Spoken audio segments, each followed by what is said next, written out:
a short way to die here. So, first of all, thank you very much for coming out to tonight's meeting of DNewTech Meetup.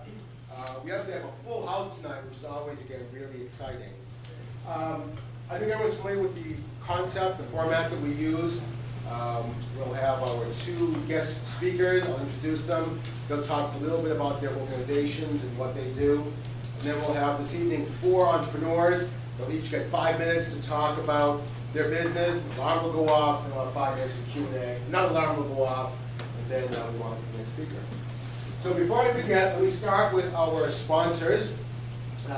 Sketchful, to remind service providers how to reschedule, fill cancellations, and other really cool things. Mid-Michigan Innovation Center, located both in the Dow Corning area. I can't remember the city that it's in. Midland, thank you. It's outside of Boston, I'm kind of geographically challenged. So Midland in Traverse City, collaborate, educate, and succeed. They got some really cool stuff going on.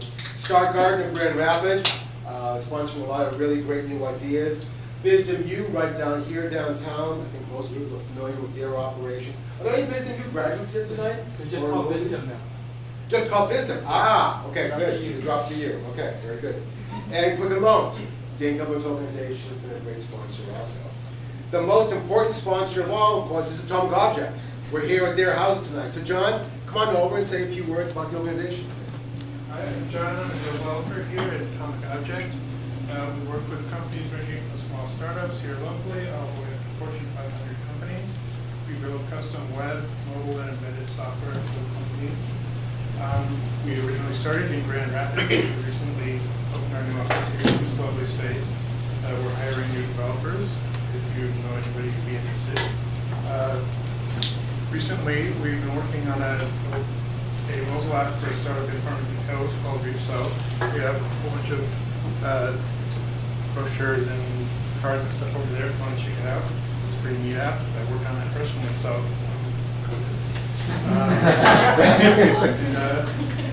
If you have any questions, our managing partner Bruce will be back and step out. He'll be back at the end of the session, so you can ask some questions then. Thanks. Great, thank you.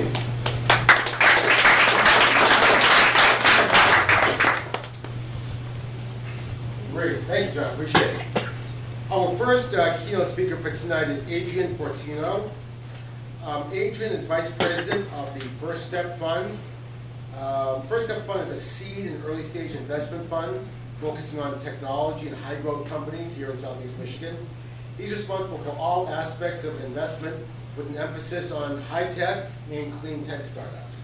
His background includes launching 3 tech startup companies. He was a co-founder of Shepherd Intelligence Systems, Sidecar, and FlockTag. We developed the business model and raised over $3 million from angels and VCs. If we could just get some of the change off the interest of that for this group, we'd be happy on that one. And in our pre-seed, Adrian helped with all activities of the fund, including mentoring startup CEOs, screening investments, conducting initial due diligence, and leading those to successful closings. He spent 8 years automotive-related activities as an engineering manager for Ricardo, which is a globally traded company. He holds a BSc in mechanical engineering from U of M, as well as an MBA from the Ross School of Business. Adrian?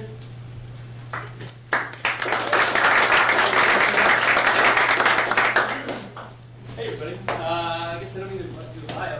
I'm Adrian, nice to meet you all. It's my first time here. I've done the A2 New Tech a few times, but not this one, so it's fantastic. I can tell you maybe a little bit more extensively about some of the companies that I've started. Shepherd Intelligence Systems is the first one, but maybe even before that. So I did corporate work for about 8 years, and then just got so suffocated that it was time to move. I'm sure most of you are either in that or have felt that and then moved on yourselves. It's a very scary precipice to be on the end of, and there is a landing ground for most of you. So know that you have lots of opportunities here after that. But after I jumped out of Ricardo, I played around in the entrepreneurial world in Ann Arbor for a while, and then came upon a technology at U of M which was just a kind of a prototype software that monitored all the buses. It's called Magic Bus. And we said, you know, it would be an interesting technology to spin out. So we completely rewrote the entire code base to make it an actual scalable platform. And also said, you know, I think we can do this with using just Android phones rather than the $3,000 plus custom hardware that was in all of the transit buses at the time. So launched that company, licensed it out of U of M, and ended up building it into a nice little enterprise offering. Had fleets across the Midwest and East Coast, and it was cool. You know, it was great. You know, Ann Arbor. But you know, my partner and I still had this little itch of B2C and bigger opportunities.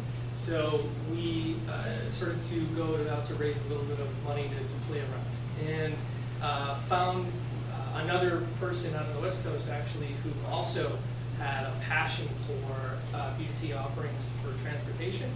And after about 6 months of sort of dancing and discussing and things like that, we decided to raise our first seed round to build what is now Sidecar. And Sidecar is a now a national ramp out of instant rideshare. And what that is it's basically the way to give someone a ride in the most efficient way possible and actually get some money for it. So it's donation based. So you pull out your phone as a passenger, and wherever you want to go, you put in the app where you want to go. That then gets distributed to a bunch of potential drivers who won't kill you, promise. And they go, and one of them says, "Yep, I'll take you," and then they come and pick you up. It's a very social experience. You sit in the front seat, not the back, and you're kind of engaged with people. At the end of it, app comes up with a suggested donation based on the time and mileage, and donate. We take 20%. Thank you. Driver takes 80%, and it's all electronic. So it's a cool system. We built it out in San Francisco. I was out there for a little under a year building that, and then got it launched last year. And then that was about the time when I decided, my wife Moret, decided that we weren't going to move to California. So we decided to stay in the state, and my friends are off launching that. We raised $10 million from Google and Lightspeed in October, and they're doing great things and continue to get arrested every time we go to a new city. But that's actually good. So that's the quick and dirty on that. FlockTag is my most recent entrepreneurial endeavor. That's a customer engagement software tool. Hopefully some of you have seen it around the area, Detroit, Ann Arbor. We're in about 7 cities, about 100,000+ people using it, about 120 businesses actively using it, and it continues to gain traction and adoption. And we've got a lot of really new, cool things happening on a testing basis in Ann Arbor. So if you're an active Ann Arbor user, you should have gotten some pretty cool email recently that you guys should start buying more of. So jumping into the investment side, so now I am exclusively focused on moved to kind of board and advisor roles for both of those companies, and now all of my work is around the First Step Fund and our newest fund, Detroit Innovate. So the First Step Fund is an industry agnostic micro investment fund. It's a $5 million fund. We're about halfway through with the money, and we invest in high growth companies in Southeast Michigan. We prefer technology. Not every investment is a tech company, but the vast majority are. And we'll do raises that vary from a raise of maybe $200,000 up to maybe $2 million that we would participate in. The investments that we make are exclusively $50,000. Detroit Innovate is our newest fund. That was actually sort of publicly launched this week. And that's going to be a $10 million seed venture fund. We'll be doing seed stage investments into companies in enterprise software, digital clean tech, advanced manufacturing, and automotive, and med tech. And both of those funds are in partnership with my friend Charlie over here from TechTown. We have a partnership with TechTown and Bisnum called the Detroit Technology Exchange. And we'll start to hear more and more about this as well. So this is a partnership. We're all working together to try to provide a foundation through mentorship, capital, and all the other things to give everybody here what they need to really launch their companies and get moving. Charlie and I sit in each other's review committees, and we talk all the time. And, a great many of the companies that we'll be investing in Detroit Innovate will be at TechTown incubating, and what we will be doing a full Southeast Michigan coverage of geography for both funds. So we have plenty of Ann Arbor companies, lots of Detroit companies, but there's going to be a bit more specificity on the sectors for the seed stage fund. And I'm sure Charlie's going to talk to you more about some of the awesome things that are happening at TechTown. So that's kind of, I don't think anything else on that side. Maybe some lessons learned, I guess, if you want me to do that. Yeah, I'm not sure what you want. I don't know if there's any Q. Yeah, I can do that. Or you can do the Q&A wherever you want. Can you give me some specificity on the types? What are the characteristics of the companies you'll be willing to invest in? In which fund? Both? Yeah, sure. Both. So First Step Fund is a pre-seed stage investment fund. And so what we generally like to see there are people still that are past proof of concept. We have in this area actually a really strong foundation infrastructure for incubation in all the different incubators we have, and there's a lot of government money actually out there to get you to a proof of concept in the past. Between business accelerator funds and all the smart zones, a lot of the microloan funds. So what we like to see is people take advantage of those resources that are there. So in fact, First Step Fund only invests in companies that have gone through one of our smart zone partners. So that's Smart, TechTown, Bisnum, Automation Hub. So just to even come in and be ineligible, and that goes for Detroit Innovate as well, both funds will operate that way. So we have an opportunity to leverage our partners' work and resources already. So on DI, we're going to move a little bit further up the streams. We're going to make bigger investments. So these are going to be seed stage investments in the neighborhood of $250,000, just like any sort of seed stage fund that you would see in that. But in those deals, we'll be leading deals. We'll be, doing, kind of pretty heavy due diligence, doing syndications, leading syndications of them, and kind of taking a more active role in those companies. The First Step Fund, $50,000, 47 companies in our portfolio. Difficult to have a real strong effort, strong kind of role in that many companies, and so we're going to do something a little bit different for DI. Profit or non-profit? Well, both of those are evergreen funds, so they are structured. First Step is structured as a nonprofit evergreen, and DI is structured in a similar fashion. For your past startups that you were involved in, how did you validate your concept before you invest a lot of time? Yeah, it's a good question. So we it's either lucky or good, I don't know which, but both of them. Shepherd, the transportation software one, we built that knowing that we had about a 90% chance of getting U of M as our first customer. So with that knowledge, we built it sort of in line with their specifications. So that was sort of lucky and mostly lucky. Fontaine a little bit different, in that one, my partner in that company owns the Bubble Island in East Lansing and Ann Arbor, and also sits on the board of Espresso Royale, which is a regional coffee chain in the Midwest. And so we also knew we had an opportunity for playground, which is what we did very quietly for about 9 months. Just trying to figure out what was interesting to people and what isn't, and what was the sort of things that really kind of increased the adoption. So, what do we do? We look for areas where we can very cheaply validate. Because the same partner for FlockTag and I, we were working on ideas ever since we were in the MBA program back in 2008, 2006, 2007. And we probably went through 20 terrible ideas, that we went and vetted against much. That's the other thing we did. We leveraged the U of M professor and the faculty to be able to go up and say, hey, this is what we're thinking. And, lucky enough to have people there who would just tell us complete full shit. And would just, that's ridiculous, terrible idea. Thank you. I got questions. Sure.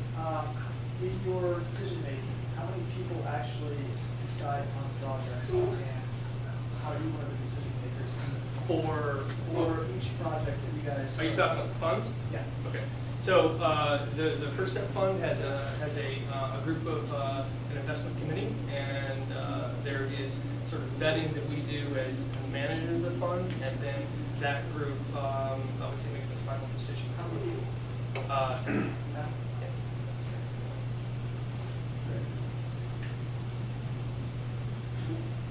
Lessons learned, quickly, I guess I can throw that out there. So I've raised a fair amount of both non-dilutive and dilutive funding, and do as much non-dilutive, kind of sounds obvious, but do as much non-dilutive as possible, and you would be surprised at how much there is out there. For Shepherd, we raised $130,000 in non-dilutive funding before we raised a single dime of dilutive. That got us to 7 employees, not making a lot of money, obviously, but actively pursuing the company. It got us to a pretty reasonable position before we actually had to raise dilutive funding. Know who you are going to be partnered with on the investor side, and people are wary of venture capital, but there is a great deal of value and a great deal more value oftentimes than angels. It's great to get angel money early because it's said to be easier, but people that really actively support your effort make a huge difference. So each side of that, just make sure when you do it, you're prepared and you've exhausted sort of all other non-dilutive options. Quickly. Yeah. Why? You up to go? Yeah. Why start a business in Michigan or Detroit specifically? Dude, why not? Are you kidding me? This is the place. This is the place I decided to come back and stop traveling away from. Because we have more engineers in this area than anywhere else. We have $2.1 billion of R&D going on in this region every year, and we have an absolutely burgeoning capital access here as well. Our new fund's brand new. There's a bunch of funds that are out there right now. For a good, strong company that is able to bootstrap their way into showing something, and showing some traction, you will get money.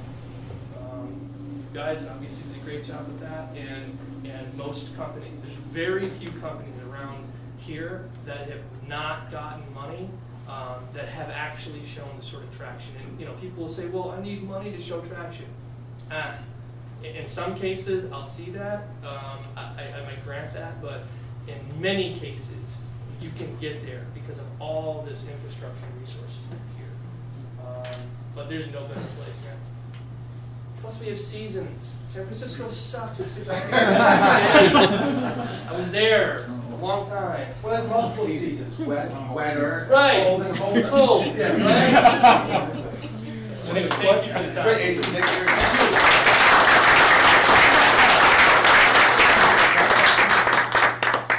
Well, Charlie, I wanted to introduce you, but I got to cross off half the stuff here. But come on up.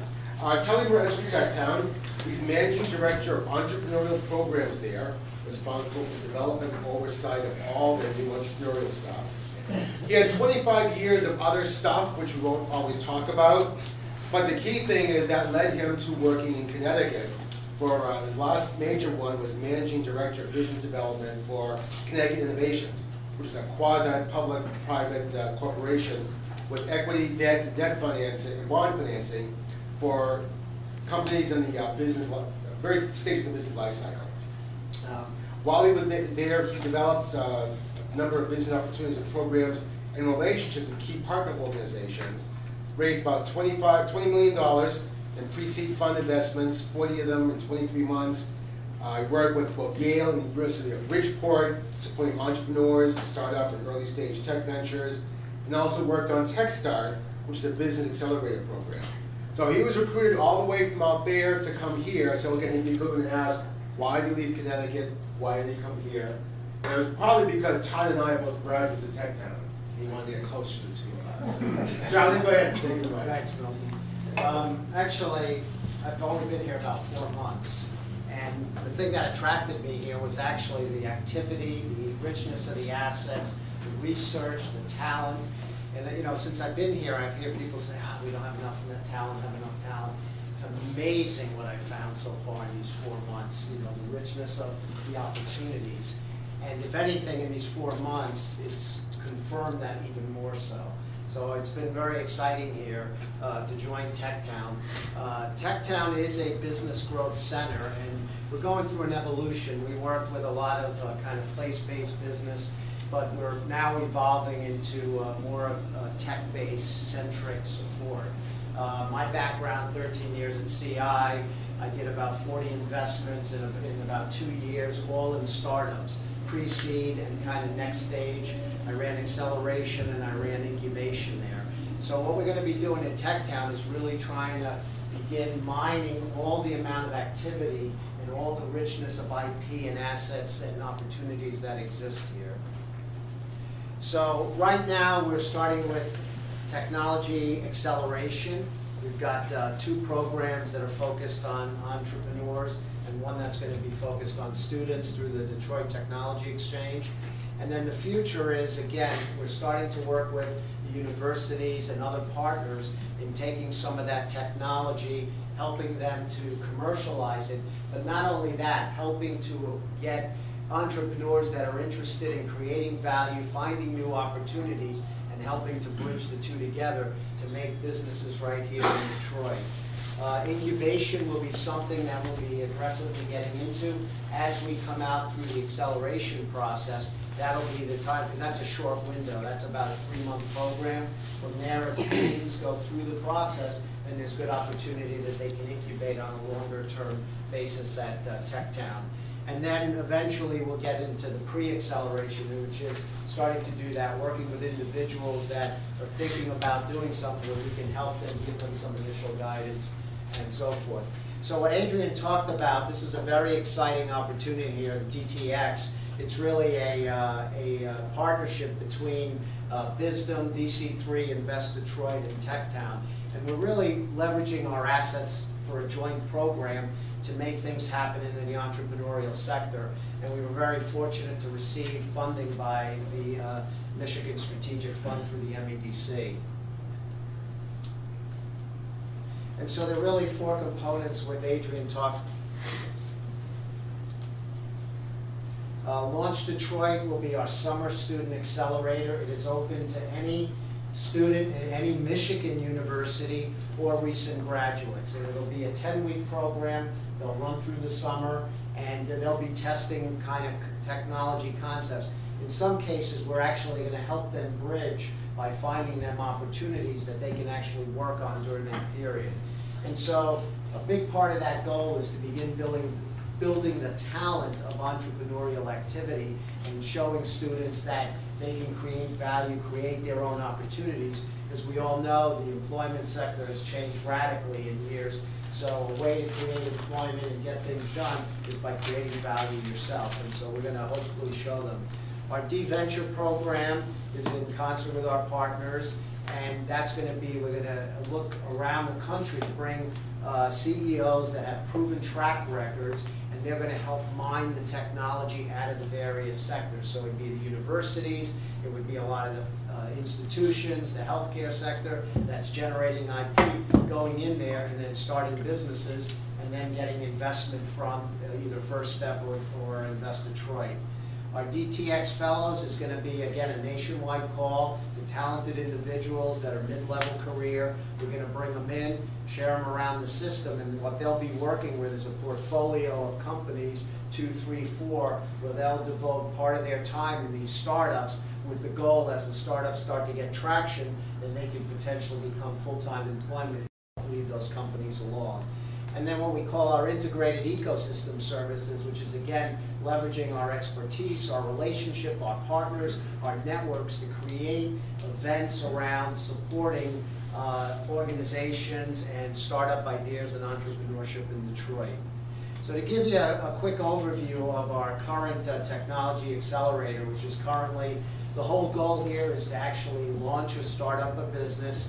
And what we're looking for is to create businesses that can be sustainable. So we're not necessarily looking for, these high growth, explosive companies. What we're looking for are the companies that can start up with good entrepreneurs that have technology behind them and that can create a sustainable company here in Southeast Michigan. Our focus areas are in these areas.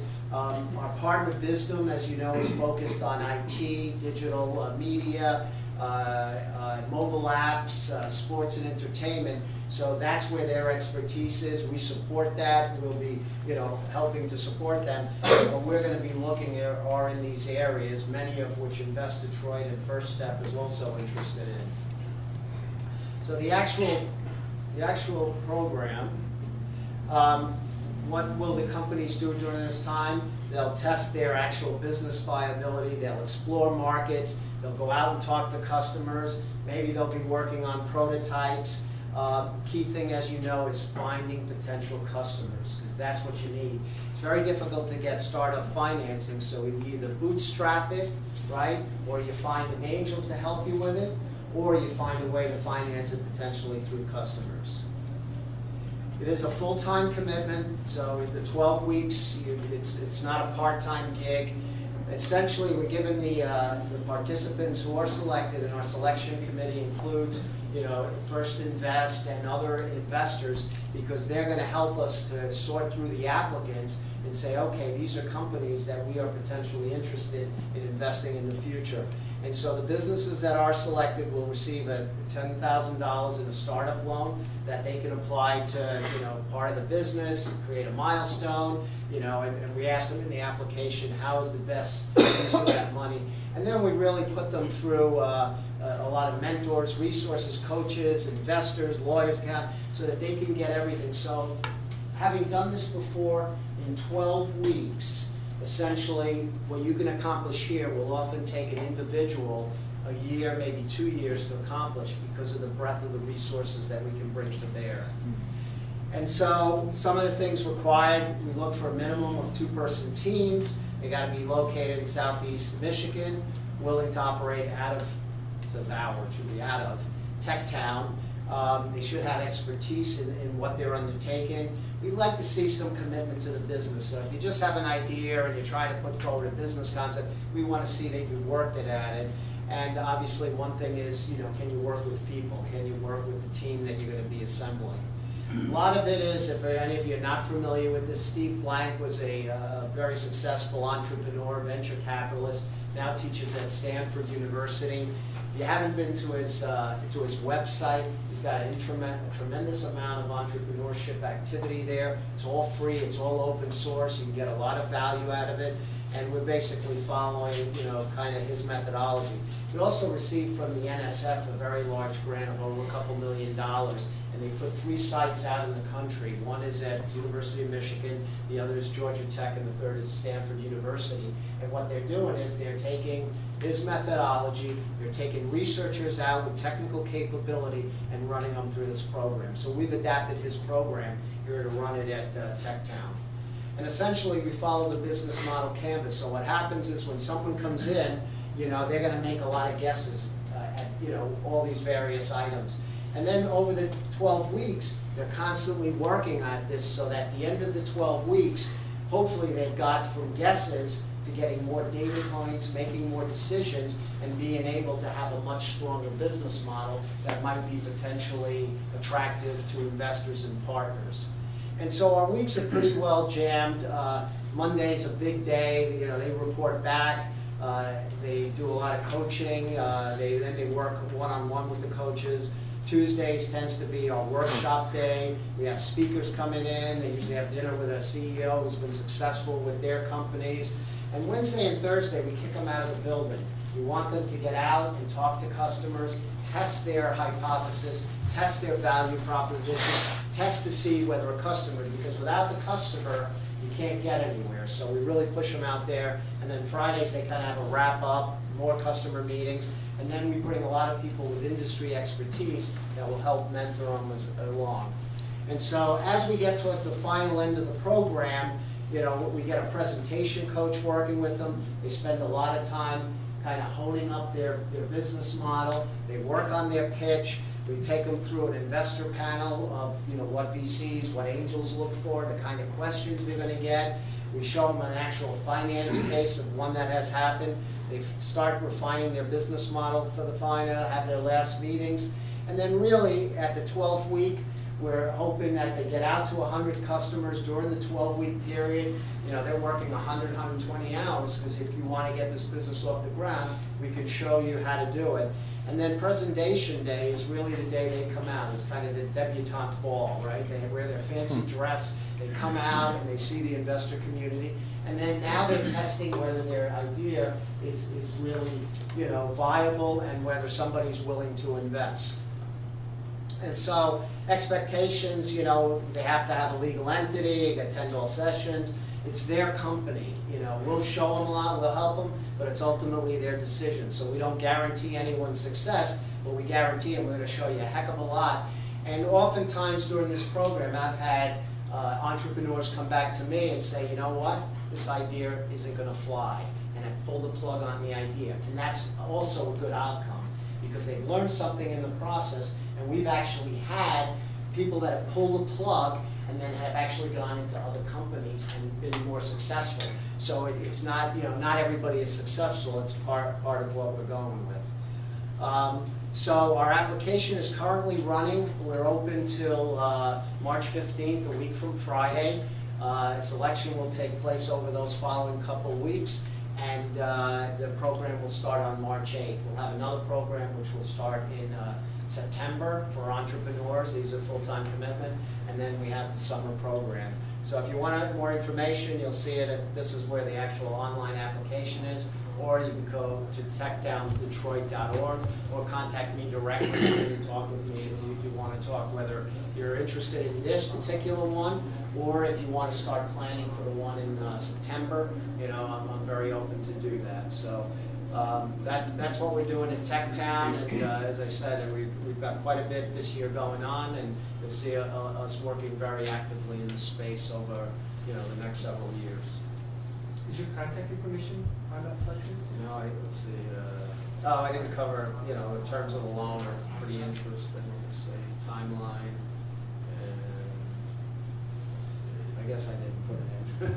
But if you go to TechTownDetroit.org, my contact is there. I got a quick question. How do you deal with the rejected applicants? You know, rejection sometimes is something that if we see that there is potential but they're just not ready yet, we'll figure out a way to engage, because I've done that before.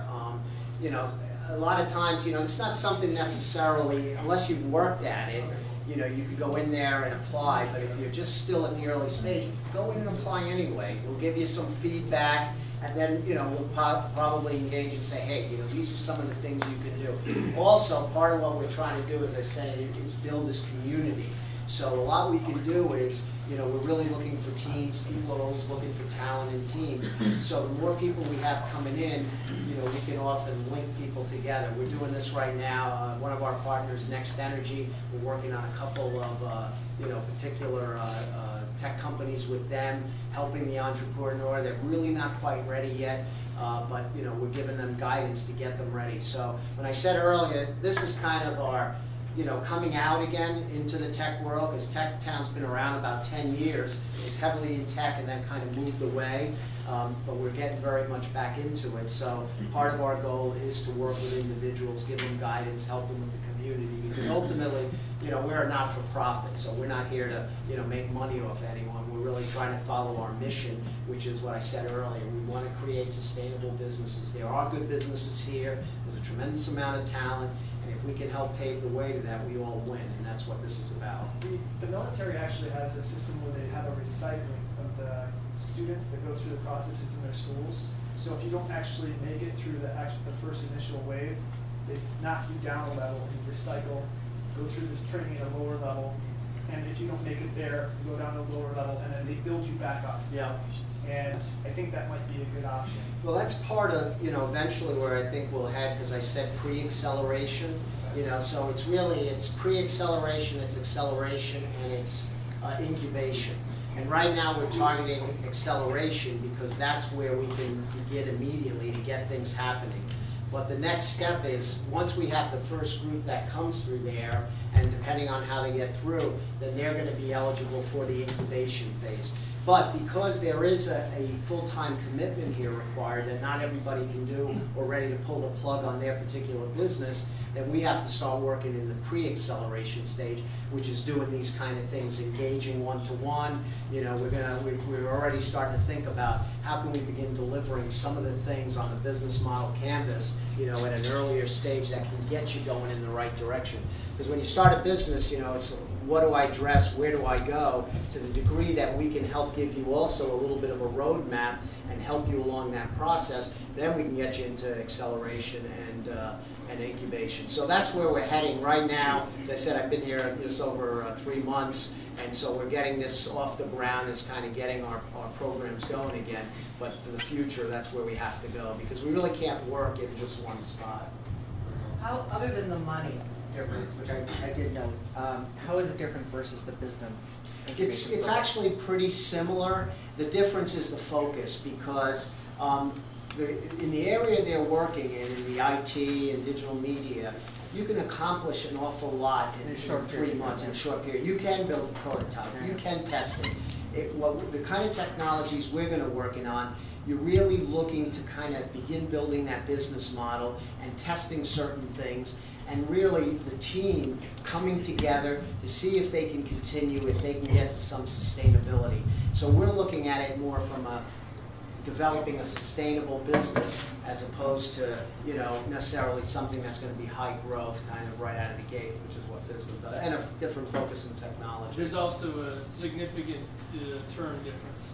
Yeah, well, I saw the money. I did note that. Yeah, micro loan versus taking a piece of the company. Yeah, no, I caught that. Just a clarification, did I hear you right that this is just open to students and recent grads, or was that a different program? No, that was the summer program, which is Detroit Technology Exchange. It's our partnership, which is Launch Detroit. Okay. So that's just the summer. But this one, which is, you know, TechTown's program, we'll be running in April and in September. Richard. Want to get a little bit better understanding of the partnership. Does a team apply to both, or to TechTown and then you decide, oh, this ought to go into BizDemU, or does you apply to BizDemU? Help me understand how that process works. Yeah, it's really, works. as I said, it's the technology focus. So if you're focused on IT, digital media, mobile apps, yeah, that's really BizDem. And so if we get those applications, we'll go back to the applicant and say, you know, you really should go to BizDem because, you know, they've got that, the family of companies, they've got connections, you know, they can accelerate those companies. We don't have that same space, you know, but what we do have are the other connections in the other industries. I'd like to point out, this is fact I've heard about this, I still think that it's so crucial in regards to customers and you want their end goals that you're trying to achieve with this. And we all know that's the validation of any product. And of you guaranteeing that we get something like that out of that program is valuable, regardless if you get that 10,000 or not. Spots are going fast. Apply today. Charlie, that's my partner, man. Well, what is it?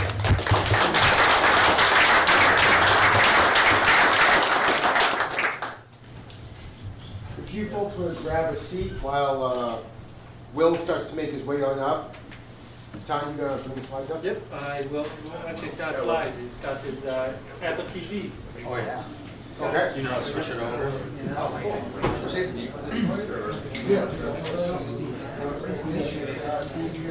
So Will McDowell was going to come on out. I asked him for just a little bit of background. Will's one of his claims to fame is he started the very first food fight in his elementary school. So even back then, he was a rabble rouser. He was bringing that into his business development. I asked him, why did you want to create your business? He wants to bring so he's starting a business, do something fun for the city of Detroit, to make it real, livable, and walkable. So he's going to talk a little more about what he's trying to do. Remember, 5 minutes? 5 minutes. All right. Hi, everyone. So I am Will, and it's a little different. It's not really a business I started because I work for Detroit Labs. We're over in the Madison building, one of the DVP companies, Quicken Loans, family companies, and we usually build apps for big businesses. We work with Chevy and Domino's, but we also have a section of time that we use called lab time. It's usually 20% on Fridays, where we build passion projects in hopes of them being viable businesses of their own. So we have people who pitch anyone. I'm a business analyst. I know nothing about programming. I just came in as an intern and help out with financials, and right now my main excitement is tax season. So this is just an idea I had that other people wanted to help me out with. We've got a couple designers and developers. So Landmark is can you see my password? Yeah, oh well. It is an app for, I trust you guys. It's an app for exploring Detroit's history. It's different from most apps we pitch, which has a real business idea. This is more about a community, city aspect. We want to do something good since we're down here. And most of our business, is trying to build up the company. This is something that we really wanted to show our own expertise while doing something awesome. So the way it works is you have a map of downtown Detroit and 20 points of interest. The yellow markers are points I haven't checked into yet, just like a Foursquare piece. So the closest one right now is Harmony Park. If I go there, I can't see anything really. You can get a little teaser of the first card, but if I go back to the map and see one of the ones I already checked into, like the National Theater, you can see it's nice and vibrant. And what you have is 1 minute reads of information that's about the landmarks past, the present, and sometimes future developments and positive news that are coming up. And you have anywhere between 3 and 6 cards on this app. So yeah, you can also, if I'm going to Harmony Park, can't see it, I can actually go and favorite it. And there's a little to-do list here. It shows you how far away you are. You can see little badges. So this is something that we did in our spare time. We don't give a lot of time to it because our resources are pretty much in high demand for the big businesses. But we did it just to have fun, do something cool. And we have a lot of hopes that it could be something way more awesome, because right now it's good if you're coming to visit the city once, or you are going on your lunch break, you want to see something new. Well, we'd like to do a lot that could retain users, something that would be like a scavenger hunt feel, a little game to see how Detroit you are compared to your friends. We also see it as a way, as an outlet to show new technology we're working on, to use augmented reality. If you go to the Spirit of Detroit, instead of just checking in, what if you showed a silhouette of it on your phone and you had to match it up, and that's how you unlock the information, or having to complete a sentence on one of the plaques on one of the landmarks. So the whole point is to show new technology, make Detroit seem really walkable, because sometimes you're in downtown and it seems really, dark, you don't know, you're not comfortable. But really the farthest points are a 15-minute walk. So this is our city, this is our downtown. Everyone should be walking around and seeing all these cool things that you have to offer. So if you would, this is kind of an example of the information. You go, you can see Comerica Park, you all know what that important field is. But did you know that the Gem Theater used to be there, and they moved it on wheels a few blocks down Madison Avenue, and that was the world record for the largest move on wheels of a building. And then you go a little more information about Old Tiger Stadium. You got to find out why we're the City of Champions, which dates back to the 30s when we had a world checker champion from Detroit. And then Champions Day, which is coming up not too long from now. You see this is actually a decree that the mayor posted declaring April, it was 16th I think, or maybe it was 18th, Champions Day, just to celebrate all the great things that Detroit athletes have accomplished. So that's the app. Right now it's just iPhone, you can download today. We're looking to build an Android version and a content management. But yeah, we're looking to build an Android version and a content management system, because right now you can only get it on Wi-Fi because everything's hard-coded in it. But yeah, hopefully you get to check it out, you use it, you find it's useful. And there's actually also a place on the app you can send anonymous feedback. Well, anyways, some people use it for serious feedback, and but we've gotten either goofy things or really positive reviews about what we've been doing, and a lot of input on what could be better. We'd love to spread to new cities, new technology, and hopefully, right now we have 1,200 users, and hopefully it just keeps growing. So right now we're just sitting on it, seeing what kind of opportunities to work with new people come our way.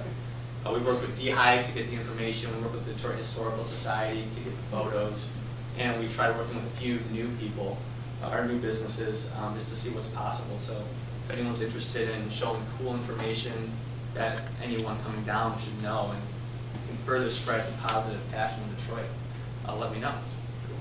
Awesome. Great. Cool. Thank you.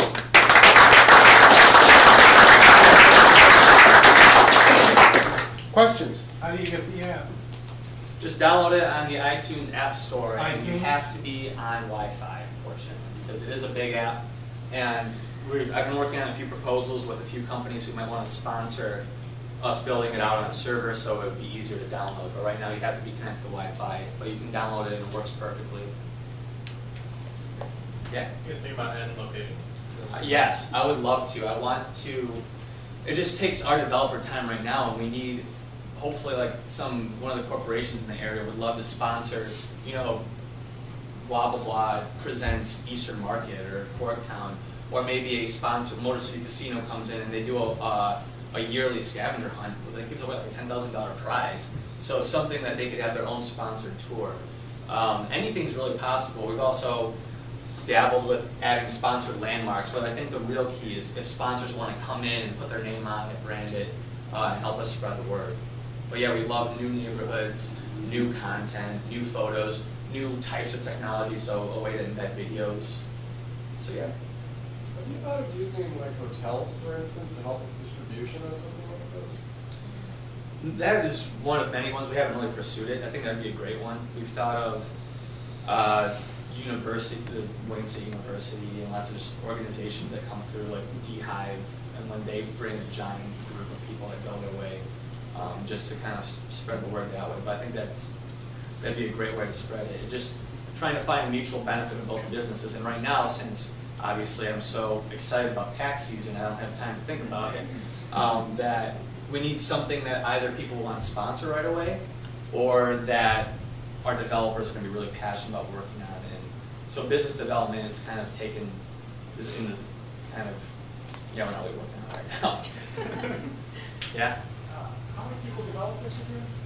Just one iPhone developer, 2 designers help with the user experience and branding, and then I had another developer help do our landing page for a couple of days. And it really was only about 3 weeks of work for that team. And then I wrote all the content and used a lot of the stuff that DHive gave me. How often do you use it? I use it a lot, but the thing is I already know everything, so I don't even have to open the app. But I always yell at people to download it, or they're like, when they're showing their friends around, I make sure they have it. And we've gotten a lot of anonymous feedback that, or people like ask permission, like, can I use this for my student group? And it seems like just a lot of positive news about people loving it. So if you were to use it, you would be more interested if you saw it in content developing? Yeah, we talked about something crowdsourced, like if people could add their own stories or add their own pictures. Yeah, that's definitely something that's on our radar. The biggest one is just getting the Android version out there. Another thing is more content, different areas, and the other thing is cool technology within the area already. I kind of have like a poll of all the feedback we get and like how many people demand like certain things, and that's definitely one. Any IP? It belongs to Detroit Labs, so we're not giving it away to anyone. It belongs to us, and we're actually working with a couple companies that are startups that, if there was a way we could mutually benefit from revenue. One company has little devices that shoot out Bluetooth signals, but they work mostly indoors, which is why it wasn't a really good fit. But if somehow they were gaining revenue from our app and we used it, so whenever you walked by Grand Circus Park, you know, your phone buzzed and gave you some cool new information. But yeah, new information, new people in technology, but we'd love that to retain users. Because right now we think it's great for a one-off scavenger hunt, but we'd like more. Have you ever heard of CityQuest? No, I haven't. I developed a thing in Dubai for CityQuest. It's started in Ukraine. It's basically like a scavenger hunt, but they create puzzles to a team, and you discover new things around the city. That sounds awesome. It's a really popular thing in Ukraine, and in Dubai I did a different spin. If you look it up, you'll find that website that I did. Yeah, definitely love to touch base. Yeah, we imagine something just go on the menu and be like, here's your scavenger hunt, here's how many points you got this week, you're this much of a Detroiter over your friend, something like that. Yeah. Cool. I'd like to give you my business card. I want to integrate your app with our app. Yeah, definitely. And I actually have to head out right after this. Yeah, so if you swing this way, let's exchange cards because I can get you more exposure on our app. Perfect. Do you think you'll ever be nimble enough to do event-based content? Yes, we actually talked about event-based content and having a little. We talked to After 5 Detroit for a while, and who knows, maybe something will happen. We imagine like a card here and just a calendar, and the dates that are shaded you can click on, and it'll go right to something awesome happening. Even if there was like at a venue, a large music event, say for example, and the cards were information on the performers that night, or stats on a Tiger game with the opponents, things like that. That would be really cool. I haven't actually thought of anything that was that time sensitive. We've thought, but that's something that, again, we're willing to listen to anything awesome. That definitely sounds like it would fit. The main goal is just, as long as it contains the same values we have, is just awesome information about Detroit. We'd love to see what's possible. Great. Will, thank you very much.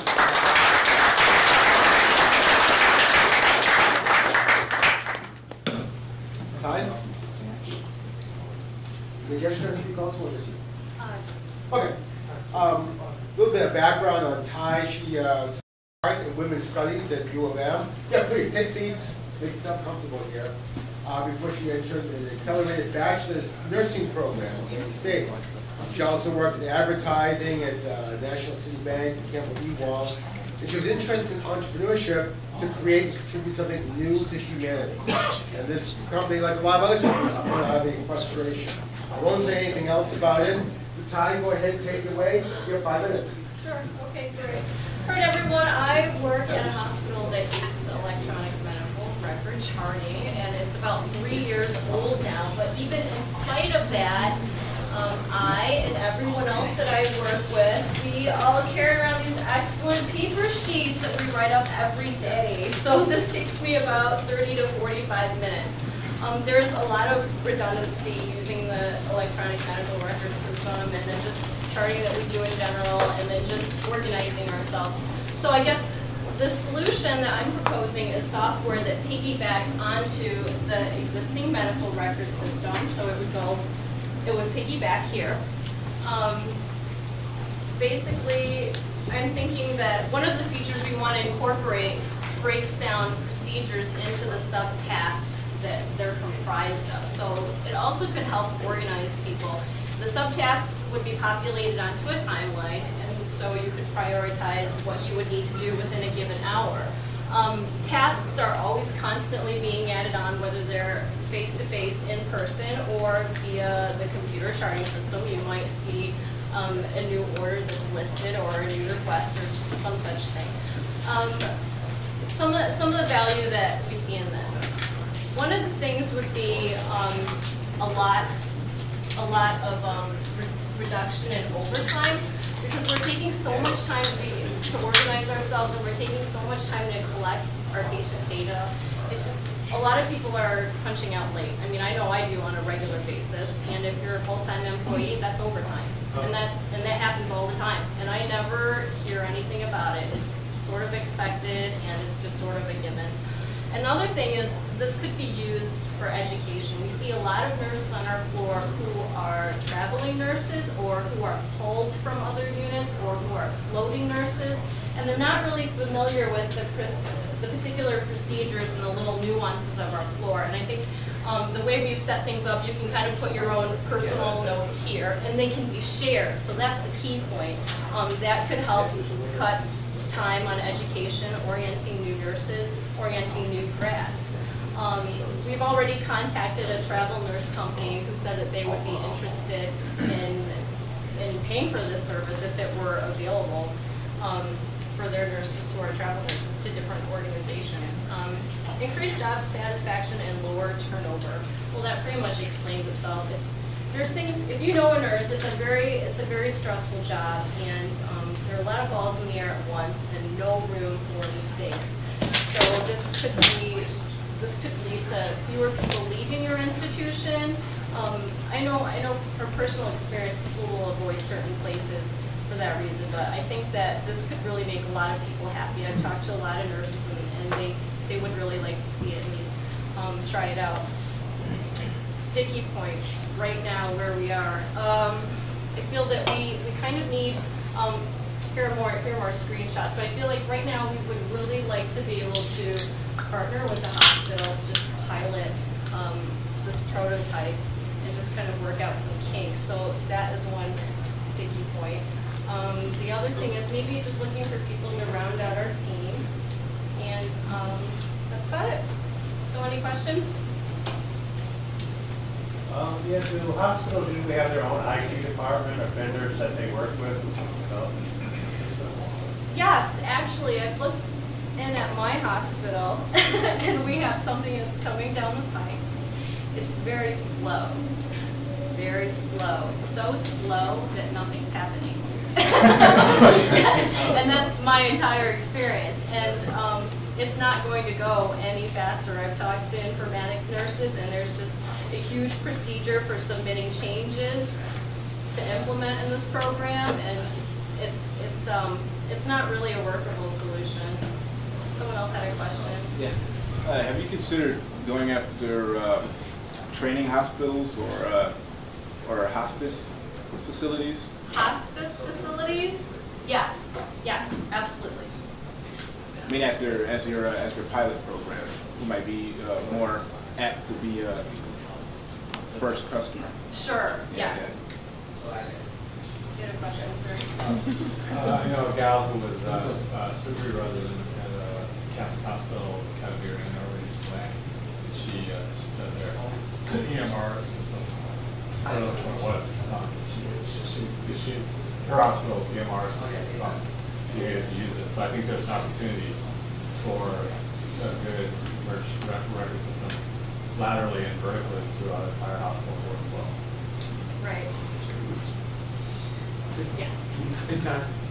Just one other thing is, I think after we talk, after selling my mentor, one of the things that I realized is in regards to a vertical that you can have applicant of inventory package, which is not for hospital or yes.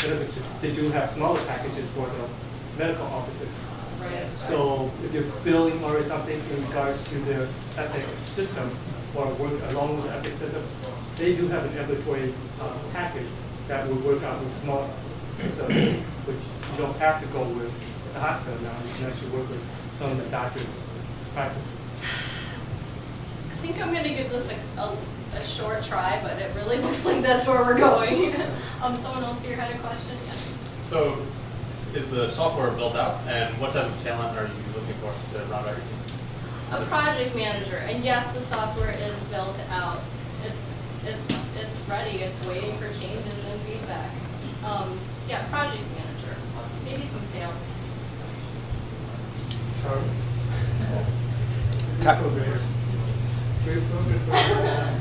Excellent. Yes, I agree all about that. That's great. Wonderful. Ty, I have an individual who's the director of nursing over a 300 bed facility that may be interested in speaking with you. So if you want to exchange numbers afterward, I can put you in contact with her. Oh, fantastic. Sure. All right, great. Any other questions or comments? Ty, right now, what is your role with the company? My role? Not really,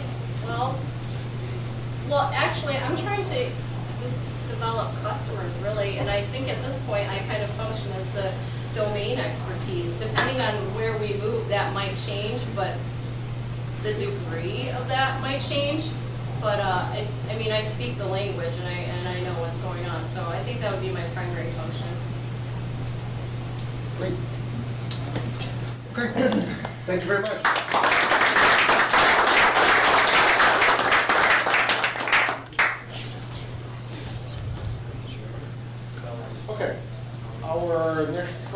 up with Stephen. Yes. While Ton is bringing up Stephen's slides, Stephen hasn't done a whole lot in his life. He's a former psychologist, university professor, consultant, who's now trying to become an entrepreneur late in his career. So you just keep going. He's trying to apply everything he's learned about people and organizations to starting and growing a new business. And learningtobegreat.com is intended to become a dynamic community of people who are committed to sharing resources. We keep hearing that a lot. That contribute to making all organizations, including businesses, not-for-profits, and government agencies, function more effectively. Stephen, take it away. Thank you. Thank you. I want to thank Ton and Milton for inviting me here. And Jim Stillwell will be helping us. He's my business partner with and co-founder of Learning to Be Great.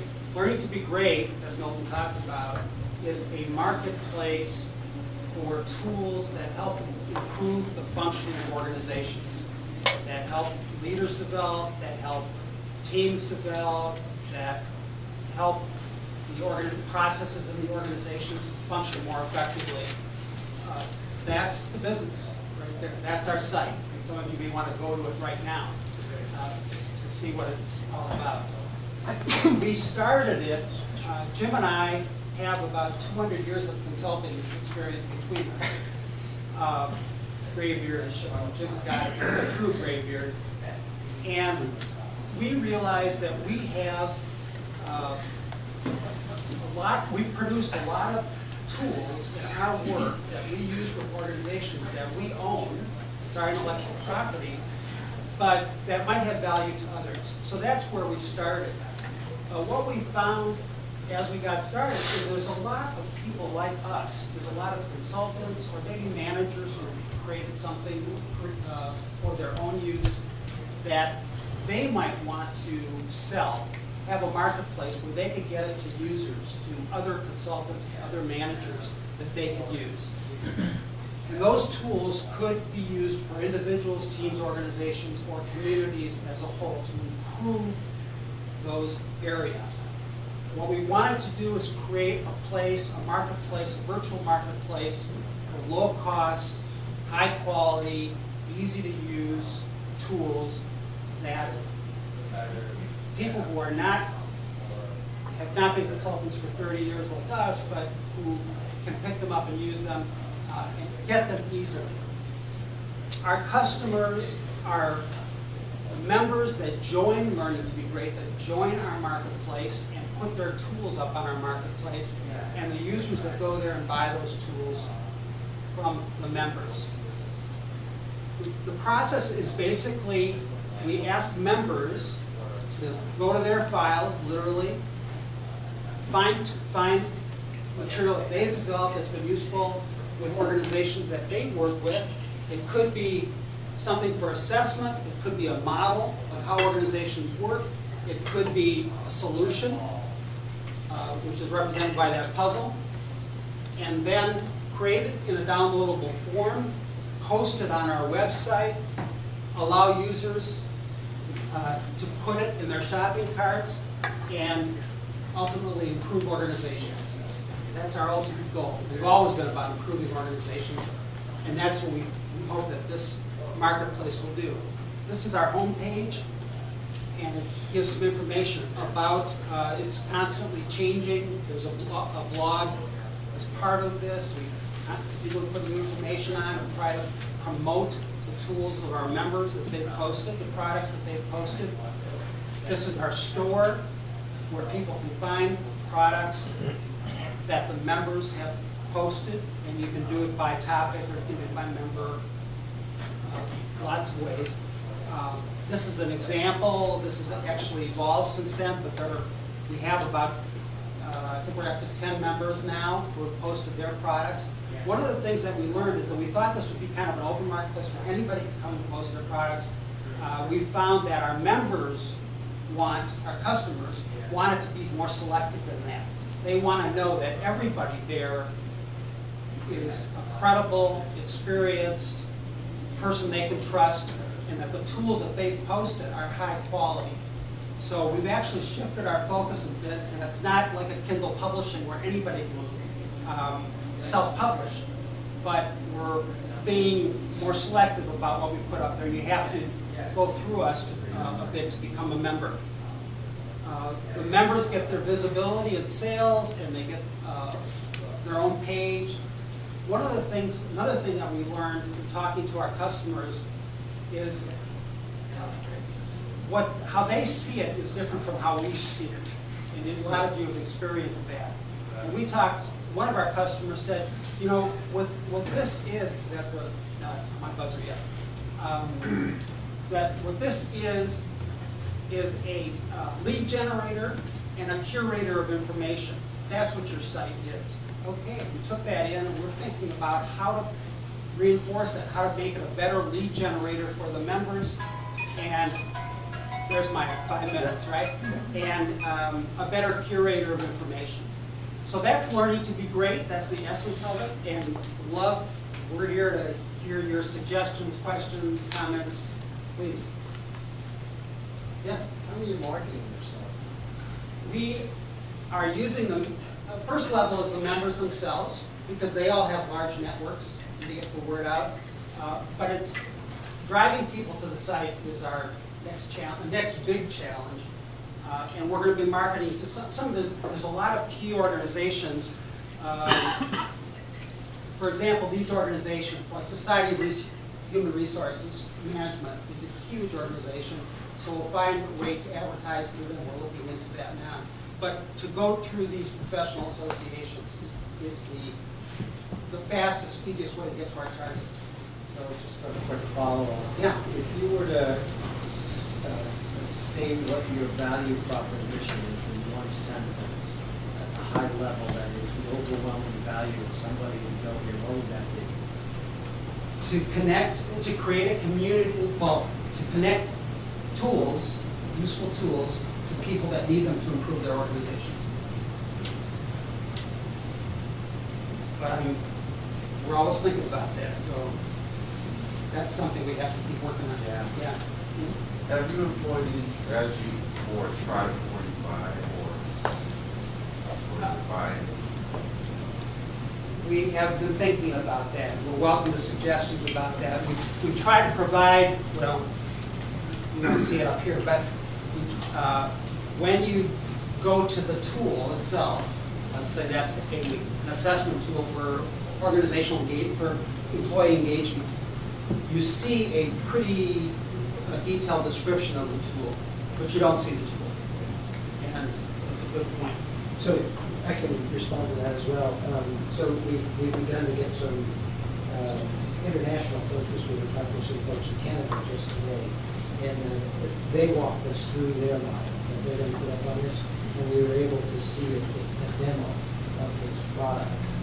And that has led us to thinking about what's the next step of this, and how do we do something similar. But your question is a really good point. Yes. You touched on reputation being important for the end customer. Is the reputation going to be community generated, like an eBay, or is it going to be, or are you guys? How do you know that the reputation is legitimate as a customer? They have to send us their information, go through us to be posted on the site. And that's a change in thinking. We thought it was going to be more like an eBay, where anybody can post whatever they wanted. What we've discovered is that we need to have more screening, and we may need to help authors develop their material. Seems like tying it into like reviews from customers that have downloaded it and been happy.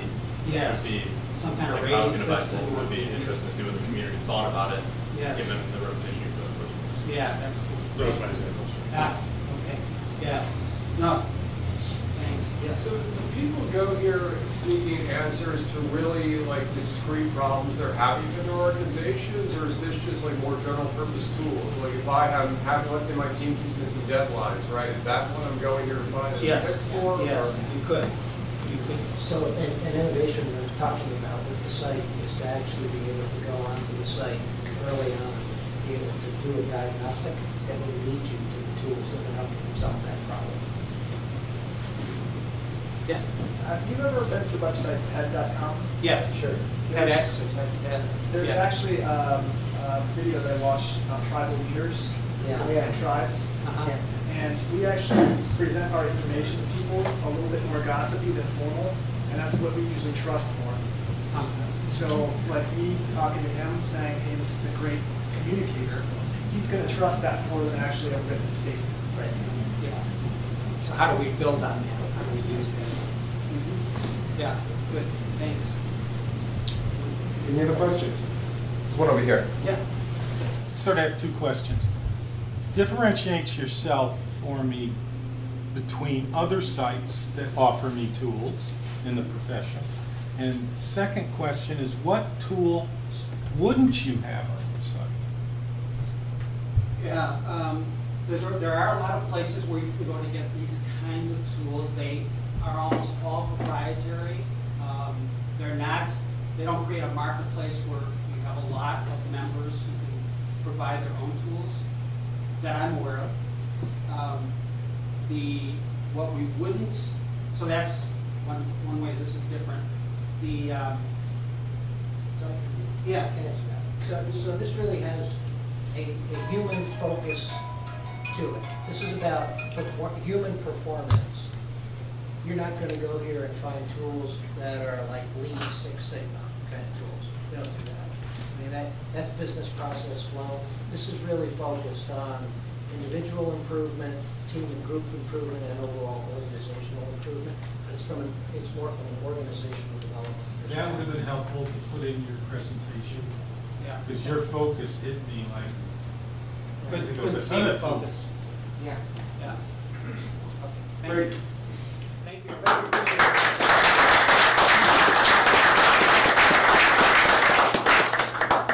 Okay, and then our last entrepreneur for this evening is Malachi. Come on up, please. Malachi's had an interesting career progression and series of titles, gone from newspaper hawker, salesperson, to an over-the-road trucker, to a field quality engineer, to a web developer. So there's no quite linear path in that. One of the things about his business, in addition to the hardcore technical training, he's gone back and enlisted this old speech teacher from college. Soft skills, public speaking in this case, haven't traditionally been a focus in his particular industry. He's putting an emphasis on competency and communication skills, from writing a proper email to speaking directly with clients. Probably looking them in the eye is one of those little minor things. Great. Malachi, go ahead. 5 minutes. Thank you. Again, I'm Malachi. I'm a trader, obviously. I'm representing Detroit Reels here today. Pretty much gave the intro, so that slide is officially unnecessary. There we go. The whole point of Detroit Reels is that good help is really hard to find. I mean, talent is here. It's not the kind of talent that hiring managers are actually needing or the entrepreneurs are actually needing. I mean, Detroit still suffers from a brain drain, not nearly as bad as it was a few years ago, but it's still here. It's hard to miss. Developer community that we do have, small and fragmented from all over Ann Arbor, Battle Creek, East Side Detroit, West Side Detroit. Universities, they don't teach actionable skills to build actual junior web developers that are ready to go to work. They build maybe a couple of Java applications, and that's about it. I mean, and those of us who've hired or worked with recruiters know that they're not only expensive, but those of us who've worked on the other side of the recruiters know that the technical recruiters typically aren't all that technical, and very, very annoying. Learning to code is actually very hard, and it sucks. It sucks to do it by yourself. So what we do is we build passionate developers. You know, we take people that love this thing, that want to learn more, but having a hard time doing it. We help them along. We do it through full-time sprints. We have actual hands-on learning, building real projects, real applications, with real mentors, with real developers working in Metro Detroit to come down and show you what it's really like to code all day. Like we spoke about earlier, nice mix of soft and technical skills. something that's very, very lacking, anywhere between writing a proper email with invitation to know how to answer the phone when customer calls. It can be taught, but it's not being taught. I mean, we go through all the modern technologies, everything from HTML5, CSS, 3, GitHub, everything that actual developers use every day, we will be using every day. So who are we for? I mean, for everybody, essentially. For beginners, if you come from zero, obviously we'll take you soup to nuts to a full developer in 10 weeks. Monday, Wednesday, Friday, a few hours of actual live coding instruction and everything else. We're building actual applications with real people. Ongoing support at $8,000 tuition mark. For experienced developers who don't already know what object-oriented programming is, we have some basic computer science under their belts, we can get you into Rails for 4 weeks, no problem, at a much lower price. The support doesn't stop, no matter what you want to do. You want to find a co-founder, you want to join a startup, you want to find a job, you keep that support from us. It doesn't stop when class ends. Attempting to get more into working with corporate workshops with larger groups of people in hopes to offer more scholarships to people of color and to women. We see not enough of those in my field. That's what we're really hoping to do with those. So essentially, we are for all people, all the time. I put the competition in quotation marks because, I mean, there are lots of free things online you can do, and that's fine. We're not, actually, I like them. That's what I use to teach myself to learn. But it's not easy. It's not for everyone. I mean, there are actually a lot of schools all over the country, from Denver, Colorado to Chicago, anywhere between 10 to 26 weeks. Large, small class sizes. We want to be as easy as possible with everyone. A small class size, the ones that I wish I had when I was trying to learn. Us. Obviously, that's me, the speckled fellow. Yeah, my co-founder, Mr. Johnson, he's a U of M legal second year. My old teacher, my communications teacher, she's very excited to get started. And my other instructor, Mr. Mike Evans, he actually works for the Code for Detroit. He's the guy here, super smart guy. I appreciate you guys taking the time to talk to me. Actually, we're starting the full sprint coming in April. So we are trying to work with people to get them into classes. We do have some payment plans, some early adopter prices. We are conducting interviews on the street, online, phone, carrier pigeon, whatever you want. We'll get it happening. So that's me. Thanks, Malachi. Great. So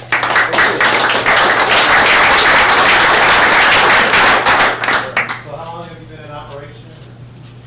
Not very long. It's actually through Butterburn LLC is my company. Where I'm just building prototypes and contractual work. But Detroit Rails is a product of Butterburn. So that's how I pay my taxes.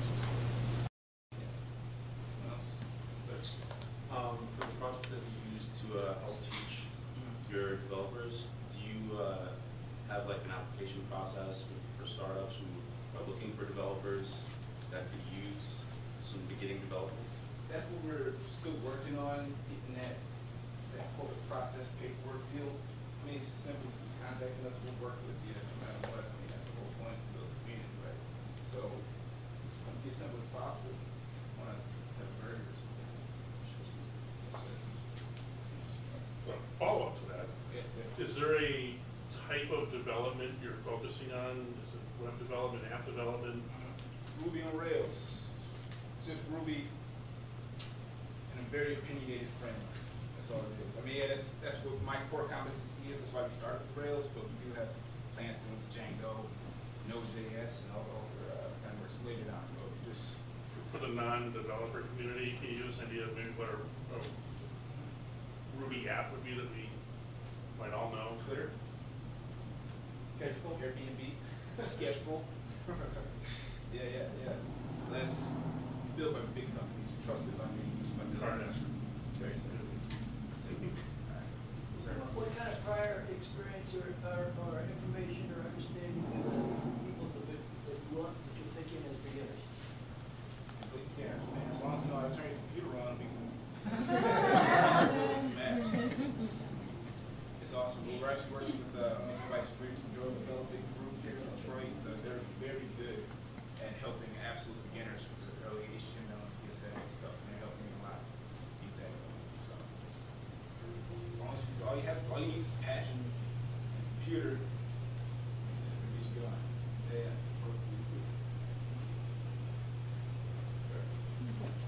I'd asked the apps developer before, why do you develop an app for free? Because there's so many out of them.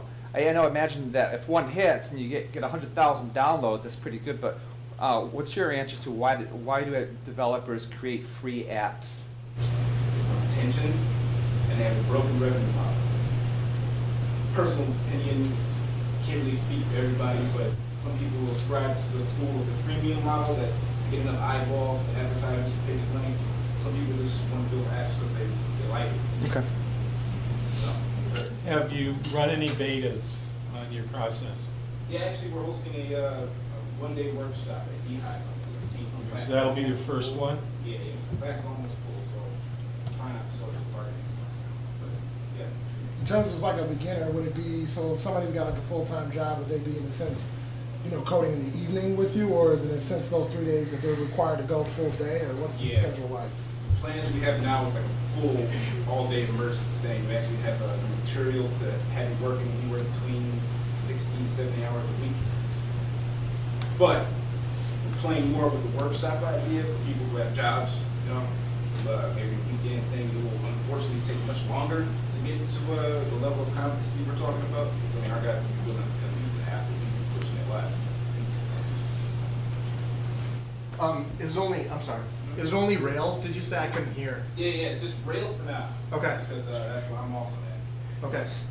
We move into other technologies when people want them. You want Django or find your instructor. You want Node.js, they're everywhere. Sure. And what are the costs? What's the cost of this? Oh, for the workshops, I believe you said? Workshops, $110 for the workshop. And that's the full day. Okay. For the soup and nuts from 0 to 10 weeks, it's $8,000. I see. For the experienced developer, 4-week program is only $5,000. Okay. How'd you build the pricing model? I consulted the other schools in the country. Tried to get them all to come here when I was trying to learn, but they didn't want to come here. So they said, oh no, we don't want to do that, but we'll help you out. So, all right. So yeah, that's where I get a lot of my curriculum and pricing models, and they told me that, you know, it's people want it badly enough to come. We'll see. Okay. Sir. What have you developed, and what kind of teaching experience do you have? Because I imagine just because you know how to develop doesn't mean you know how to teach. Yeah. I spent months and months teaching family and friends, pretty much making them learn from me. Trying to get my web developer chops. I come from a truck driver training experience, so I spent a lot of time putting my life on the line in a truck for teaching somebody. But teaching web development is a whole other animal. Mike, he does a lot more practice teaching, so he's the lead. He's the lead instructor. I'm helping him. Just in terms of a question, like not everything else for a question, but I guess a suggestion in terms of being able to grow your business. Have you thought about maybe possibly, you know, joining forces like Detroit Works or something of that nature? Because I'd imagine that the main thing for most people is going to be the financing. Yeah. And I'm thinking that if obviously somebody's going to learn to code with the idea of either A, it's a hobby, or B, that they're going to try to get a job out of it. So I imagine that this could be something that could be very useful for potential auto workers that may have lost their jobs, that now could learn a technical skill that now actually could progress going forward and actually have the financing available to do it. You got a phone number. If you know, that's something else that we've been trying to get. Okay, I'll give you my card. We'll talk. As much as possible. We'll talk. Don't pay for it too. Well, yeah, you definitely. Yeah. Just a quick head, you know, just in terms of competition, heads up, there's a group currently based in Manassas, I think they're Brain Circus. They're opening a code training curriculum. Sounds similar to the product that I view it as market value. Just letting you know it exists. Yeah, a bunch of cool guys, man. Hopefully we'll work something out where it's not, you know, coming through the streets.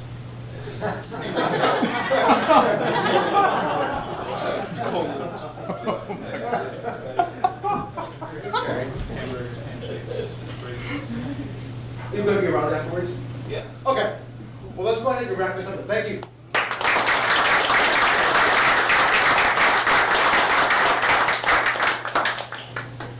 So that ends our formal program. I think that most of the folks are not being kicked out for a while, so everyone can stick around and talk some more. Are there any upcoming events that people want to let us know about?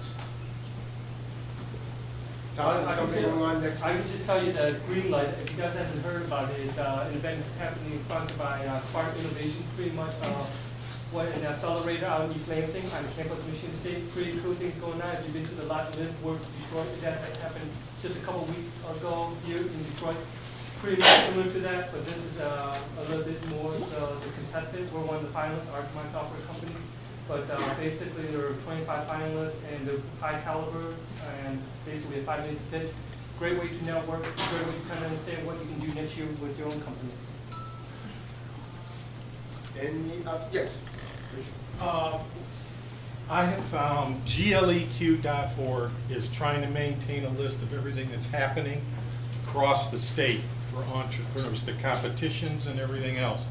So you may want to check that out each and every day, because she is keeping a good set of there. And if you know of something, send it off to her, and let's try and focus on having a place for all of us to reference. Richard's point, GLQ, this is actually, I get the newsletter, so we post it here every time. You want to go see it every month. It's something new, but it's awesome, like what Richard mentioned. It's just right there, you click on the discussion in that month, and it just lists you everything that's going on, like competition, every event that's happening around startups across the state of Michigan.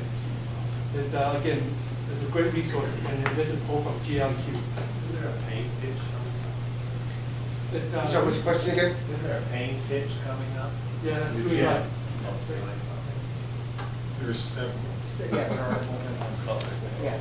The back? Yes. I just happened to run across a pretty neat company today called Next Wave, and they also, similar to TechTown and First Step funding, they're out in Troy, and they do incubation, hatchery, capital, business development. It was put together by some MIT engineering grads, love tech as well. So no representative, just happened to run across them today, and it just seems to fit for the meeting. I work for a company called Up2 based here in downtown Detroit, and we aggregate feeds of upcoming information. So similar to the GLEQ website there's lots of feeds. We've got Detroit Startup Digest on there right now. You can follow the stream.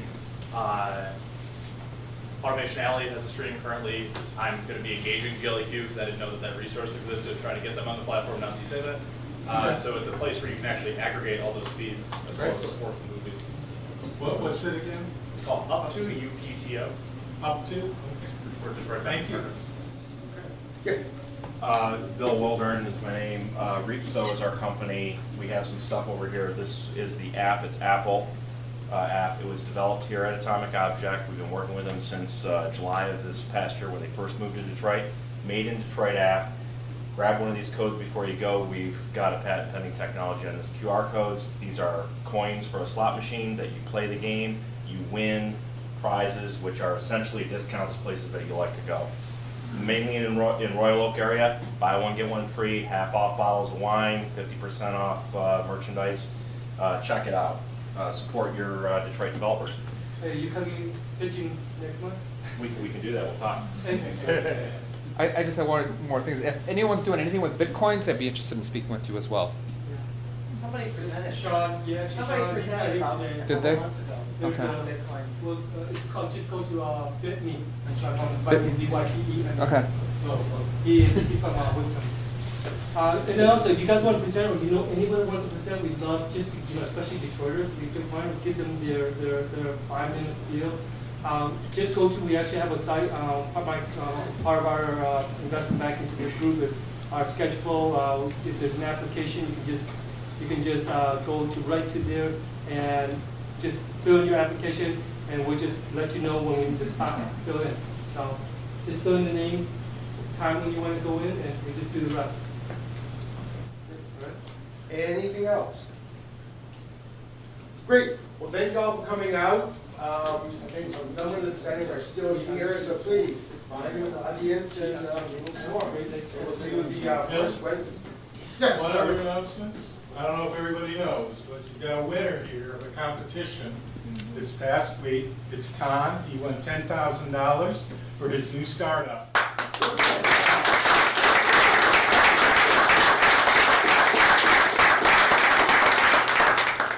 So it really can happen in Michigan. Definitely, definitely. So, Our next DNewTech meeting will be April 3rd, if I remember correctly. Check back with the website to see where we'll be located next month. TechTown, I'm sorry, Charlie. Actually, we're going to be in TechTown next month. Great. So Charlie and his group is going to happily bring all of the juveniles over there. April 3rd? Yeah, April 3rd. Yeah. First one. Great. Thank you all very much. How you doing?